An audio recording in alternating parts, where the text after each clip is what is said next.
반갑습니다. 장정용 시장점검입니다. 예, 오늘 우려했던 대로 저점을 깨고 나서 시원하게 밀린 모습입니다. 예, 참 이럴 때마다 진짜 주식 그냥 때려치우고 싶다 이런 마음이 많이 드는데, 네, 그래도 뭐 그나마 또 여기서 긍정적인 걸 찾으려고 하면 일반적으로 이 대세 상승 전에 나오는 조정 그 폭에 대한 어떤 범위를 벗어나지는 않았다. 예, 요 부분에서 조금은 위안을 찾을 수가 있을 것 같습니다. 예, 그러니까 이 2004년도, 2003년부터 이렇게 대세 상승장이 시작이 됐을 때, 요 시점에서 보면 2006년도에 여기 마이너스 20% 이상 조정을 받았습니다. 예, 그리고 2011년 이때도 마찬가지였고, 예, 그래서 상승 중에 조정이 어느 정도 있어도 대세 상승장이 나오는 건 문제가 없다라는 부분들. 그래서 지금도 그 20% 조정의 일부가 아닐까, 좋게 생각하면. 예, 그렇게 볼 수 있습니다. 그렇게 따졌을 때 고점 대비 20%를 잡으면 약 한 700포인트를 잡을 수가 있습니다. 여기서 700이 빠졌다라고 하면 2600선 정도 되니까 하단은 최악으로 봤을 때 2600. 그러면 현 시점에서 그런 답은 바로 나옵니다. 현 시점에서 지수가 빠져봤자 2780에서 2600까지 대략 뭐 한 5%? 5% 정도.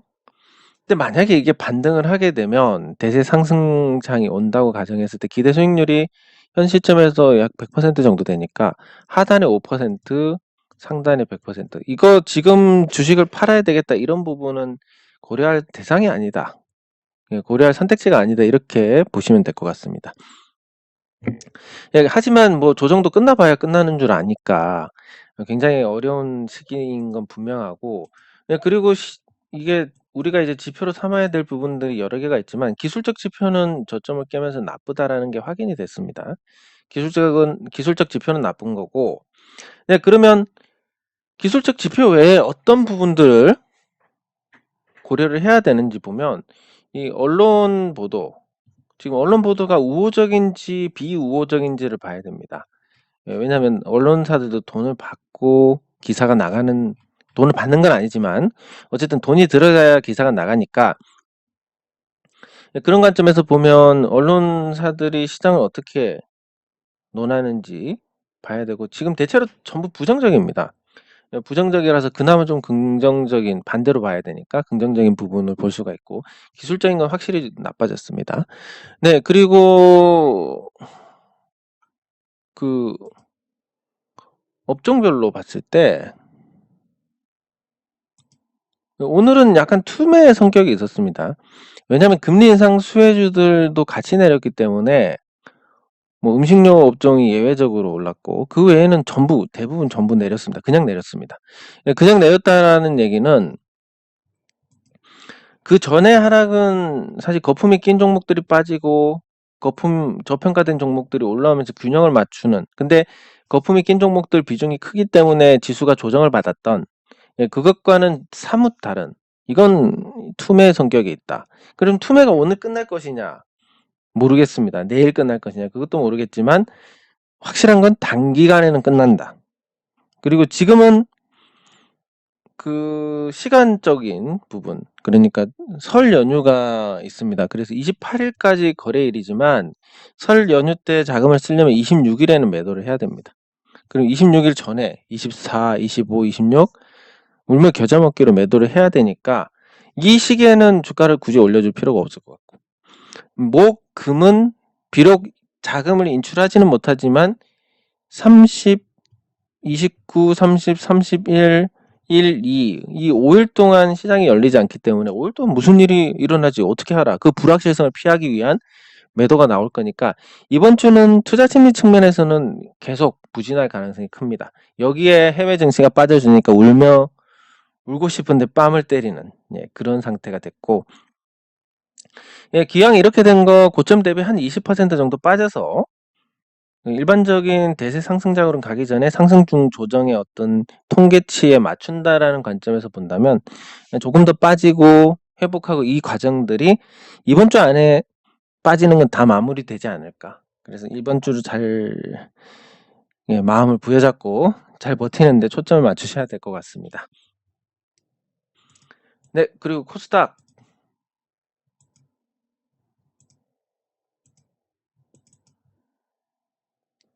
코스닥도 코스피처럼 저점을 깼습니다. 근데 코스닥은 다소 다소 조정을 덜 받았다는 측면이 있고, 그리고 코스닥 시가총액 상위 종목들은 여전히 고평가 상태입니다. 그렇다 보니까 코스닥 시가총액 상위 종목들 하락이 지속될수록, 오늘 이미 코스피도 마찬가지입니다. 코스피도 시가총액 20위권에 보면 세 종목이 올랐는데, 그동안 낙폭이 컸던 셀트리온과 카카오페이가 반등했을 뿐 나머지는 전부 하락이었고, LG전자가 반등했는데 LG전자는 청개구리 성격이 있으니까 그렇게 볼 수 있습니다. 그리고 코스닥 같은 경우는 시젠, 셀트리온 제약, 셀트리온 헬스케어가 올랐습니다. 이건 낙폭 과대에 따른 반발 성격으로 볼 수 있어서 역시 이쪽도 대부분 다 내렸다라고 볼 수 있고, 그 내린 게 저점을 깼기 때문에 조금 더 가속력이 붙을 수 있다. 이게 저점을 깼다는 건 심리적으로 어떤 의미를 주냐면, 바닥이 얼마일지 모른다라는 거, 그런 공포를 심어주고, 그리고 여기서 저점을 깨지 않고 움직이게 됐을 때 이 고점이 가까운 반면에, 저점을 깨고 나면 고점이 한없이 멀어집니다.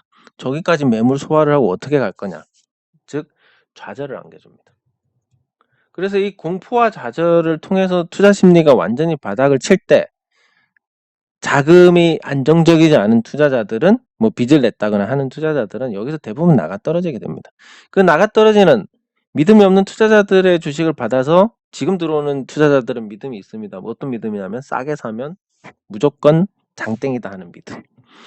그래서 주가가 비싸지기 전까지는 그쪽에서는 빠져나가지 않는 자금일 것이고, 그래서 오늘 팔고 내일 사고 하는 이런 단타 성향의 자금이 손을 들고 비교적 길게 가져가는 자금이 들어왔기 때문에 그런 손바뀜이 있은 다음에는 시장은 좋아질 수 있습니다. 하지만 이게 단기간은 이번 주 안에 일어날 거지만 현 지수대에서 바로 반등을 할 가능성은 좀 낮지 않을까, 이렇게 예상을 해봅니다. 네, 그리고 댓글 확인하도록 하겠습니다. 많이 어려운 시기인데 이 어려운 시기를 또 잘 이겨내야 나중에 우리가 그런 생각을 할 수 있습니다. 아, 시장 우습게 봤다가 큰일 나는구나. 내 맘대로 생각했다가 시장이 순식간에 나빠질 수 있구나. 시장이 나빠지고 나면 뭐 답이 없네? 결국 투자 안 하는 게 최선, 그리고 안전한 종목만 투자하는 게 차선, 그리고 평소대로 투자하는 게 최악으로 볼 수 있다. 이런 정도를 깨달을 수 있습니다. 네, 감사합니다. 삼성전자가 그나마 버티기 때문에 지수가 크게 빠지지는 않을 것 같다는 생각을 합니다. 네, 감사합니다. 감사합니다. 감사합니다. 감사합니다. 감사합니다.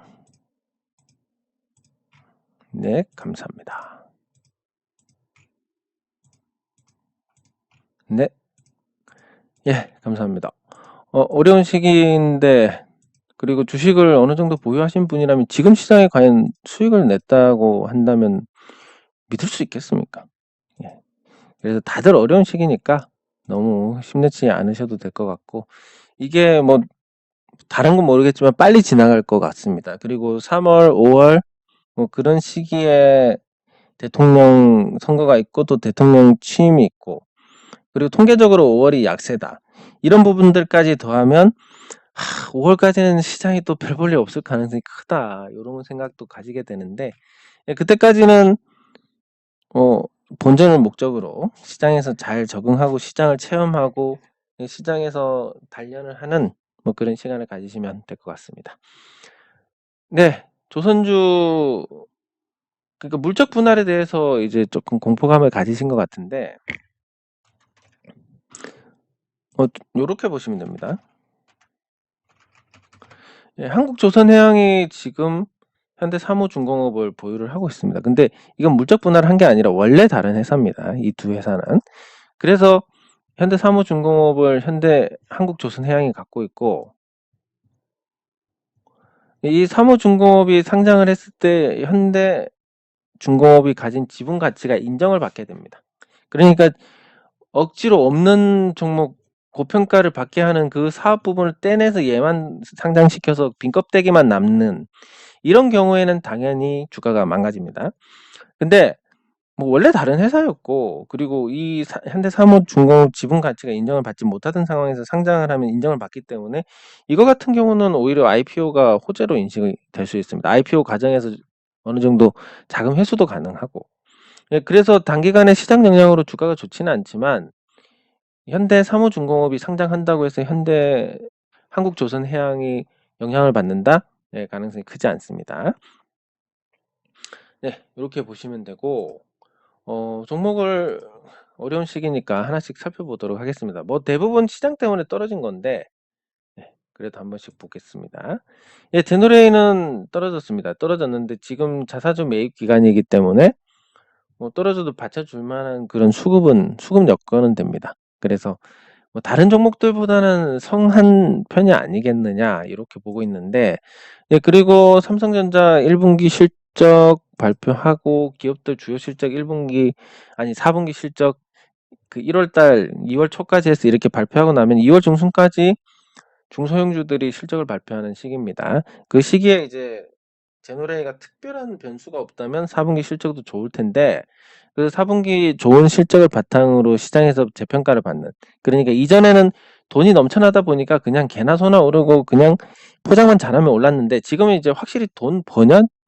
이 물음에 답할 수 있는 기업들만 오르기 때문에 시장 전체 유동성이 빠져도 이런 제노레이 같은 종목에 들어올 유동성은 오히려 더 높아질 수 있다. 예, 그런 측면에서는 나쁘지 않다라고 볼 수가 있을 것 같습니다. 네, 그리고 제놀루션. 예, 제놀루션은 이제 국내에서도 진단 키트를 쓰게 됐고, 그것 때문에 이제 시젠 주가가 반등을 했는데, 이 제놀루션 주가는 아쉽게 반등을 하지 못하고 있습니다. 진단 키트 시장이 대부분 기업들이 연구 개발비만 쏟아넣고 재미를 못 보다가 이번 코로나 사태가 터지면서 본격적으로 재미를 보고 있는데, 그게 이 오미크론 확산으로 인해서 계속 수요가 있다 보니까, 예, 거기에 따른 어떤 긍정적인 평가와 또 부정적인 평가는 이거 많이 내렸잖아 하는 부분. 많이 내렸잖아라는 부분은 결국 이걸 의미를 합니다. 예, 제놀루션 같은 경우도 주가가 많이 내렸는데, 이 주가가 내린 부분은 여기서 이걸 고점을 찍고 이 과정에서 내린 부분은 결국 앞으로 매물을 소화를 계속 해 나가야 되지 않냐, 오르려면. 그러면 이 기대치가 형성된 만큼 지금 실적을 내고 있느냐, 이걸 충족해야만 그나마 아직 희망이 있다라고 할 수 있습니다. 근데 제놀루션은 둘 다 충족이 됩니다. 그래서 고점을 찍었던 저 가격 이상의 실적도 낼 수 있고, 그리고 그 PCR 검사를 줄일수록 또 수요가 늘어나고, 그게 당분간 대체가 불가능한 품목이고, 네, 그렇다 보니까 실적이 좋게 나올 것인데, 예, 그게 시장이 너무 앞서가는 부분이 아닌가 생각이 듭니다. 예, 그래서 제놀루션도 마찬가지로 실적 발표 이후에 조금 더 양호한 흐름을 보여주지 않을까, 예, 기대를 하고 있습니다. 네, 그리고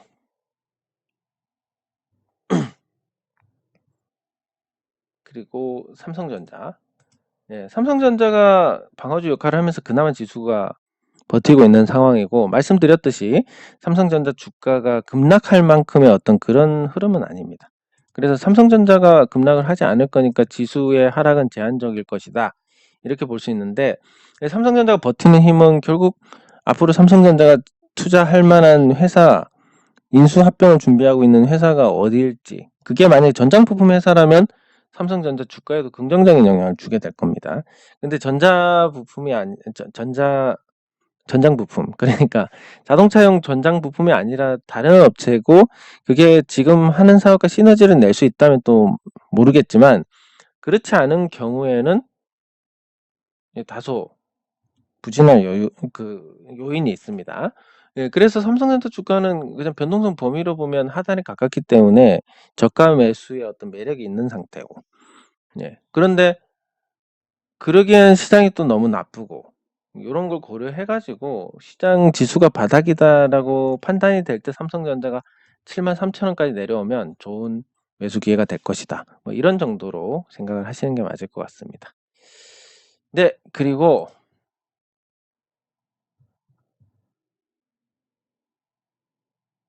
종목 중에서 HK. 예, HK는 많이 떨어졌으면 좋겠다. 이 종목 매력 있는데라고 생각했던 종목인데 이제 드디어 떨어지고 있습니다, 주가가. 물론 뭐 떨어져도 이전에 움직이던 가격대가 1,800, 2,000 그 사이라고 본다면 조금 더 떨어질 수도 있겠는데, 예, 그럼에도 불구하고 이 종목은 시가총액이 지금 363억으로 매우 낮은 상태입니다. 근데 회사가 뭐 문제가 있냐 그러면 문제도 없는데 시가총액 363억이다. 이건 뭐 길게 봐도 오래 가지는 않을 겁니다. 이렇게 싼 구간이. 예, 하지만 뭐 지금 주평 낙엽처럼 무너지고 또 여기서 더 무너지면 아마 스탁론 반대 매매가 나올 거고 거기서 더 무너지면 중소형주들은 또 신용 반대 매매가 나올 거니까, 예, 그런 어떤 순차적인 폭발을 감안했을 때 지금이 뭐 저가고 저점 매수를 할 만한 자리다 이렇게 얘기를 하긴 곤란하지만 그래도 그런 자리가 가까워져 온다라는 측면에서는 아주 긍정적으로 볼 수 있는 부분이 아닐까 싶습니다. 네, 그리고 풍광도 비슷한 관점에서 마찬가지입니다. 단기간에 급등락을 했는데 주가가 여기 변동성 범위 하단까지 내려와 주면 아주 착한 가격, 예, 매수를 할 만한 가격이고, 그 중국산 레이저 가공기가 국내에 도입이 되고 이런 부분들이 HK에 타격을 줬듯이, 예, 풍광 역시 다른 자동차 업체하고 경쟁 구도가 조금은 부담을 줄 수 있는, 예, 그런 상태입니다. 근데 당장의 그런 부담보다는 뭐 애플이 전기차 시장에 진출한다라는 부분에서, 예, 파생된 여러 가지 어떤 기호들, 주식에 대한 기호들, 이게 자동차 부품주에 대한 재평가로 이어지고 있기 때문에 풍광은 아마 여기서 바닥 좀 기다가 매집형 형태로 주가 반응이 있지 않을까, 예, 이런 전망을 해볼 수가 있겠습니다. 네, 그리고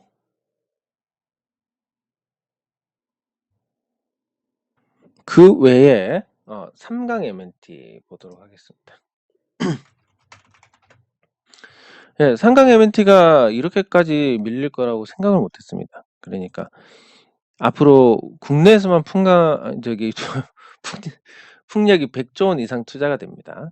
그리고 유가가 상승할수록 풍력의 경제성도 확보가 되는데, 예, 경제성 확보가 되고, 그리고 거기 관련된 SK그룹이 이제 풍력 진출하는 자기네들 수요를 감안했을 때 차라리 삼강 M&T를 인수해버리는 게 낫겠다. 뭐 이렇게 해서 이제 진행된 딜로 볼 수가 있으니까, 뭐 국민연금도 담고 미래에셋도 담고 기관 투자자들의 어떤 기대도 아주 큰 상태입니다.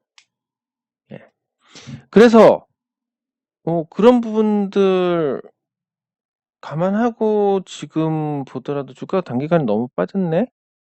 라고 생각할 수 있는 부분이고, 그리고 향후 수주 전망이나 사업의 어떤 유망성, 그리고 지금 자리가 모자라서 확장 설비 투자를 하고 있다는 부분들, 예, 이런 것까지 생각하면 이 삼강 M&T 주가가 많이 내린 게 좋은, 예, 기회가 될 수 있는데, 근데 이게 큰 틀에서 보면 이제 막 하락 시작으로 볼 수도 있기 때문에 잘 버티다가, 예, 잘 버티다가 이제 막 하락을 하고 회복하고 다시 죽는 이런 과정들도 예상을 할 수 있습니다. 그래서 현 시점에서는 요 전 저점 부분을 기준으로 잡고 여기까지 밀리면 사서 짧게 먹고 나온다라는 건, 여기서 더 올라가면 뭐 할 수 없는 거고 여기서 내려가면 다음 기회를 노리는 걸로 요렇게 접근을 하시면 문제가 없지 않을까 싶습니다. 네, 그리고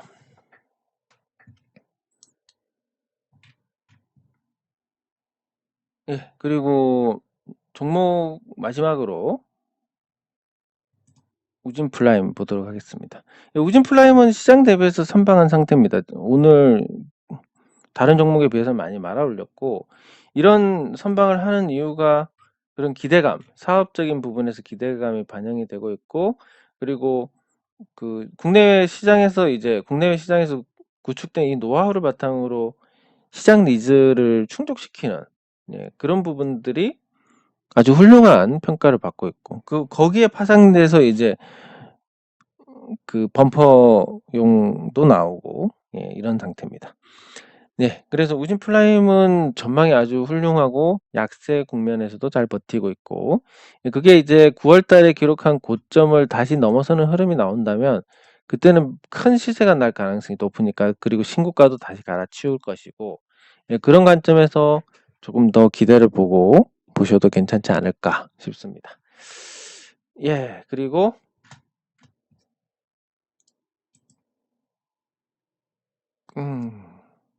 예, 오늘은 시장도 나빴는데 이쯤에서 이쯤에서 마치도록 하겠습니다. 수고하셨습니다.